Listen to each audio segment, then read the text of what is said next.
کاتێک قاپێک دەشکێ لە یابان پارچەکانی کۆ دەکرێتەوە و درزەکانی بە ئاڵتون پڕ دەکرێتەوە. بەمەش چەند هێڵێکی ناوازە دروست دەکات. یابانەکان لەو باوەڕەدا کە ئەو شتانی تووشی شکام بوون ڕابردوویەکی پڕ لە یادەوەری هەبێت، درزەکان وای لێ دەکات کەوا جوانتر بن لەبەر ئەوەی هەموو ئەو شتانی کەوا پێیدا تێدەپەڕیت و هەموو ئەو شتانی کەوا تێپەڕ دەبێت ژیان ناخۆشتر و ناشنیتر ناکات. تەنانەت ئەگەر واش دەری بخات کاتێکەوە پێیدا تێدەپەڕی.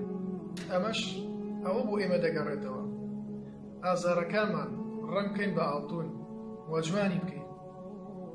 تۆ دەتوانیت خۆت کۆ بکەیتەوە فێر بیت لەوانەی کەڕیدا ببیت بە کەسێکی باشتر بەهۆی ئەو ئازارانی کەوا پێیدا تێپەڕی.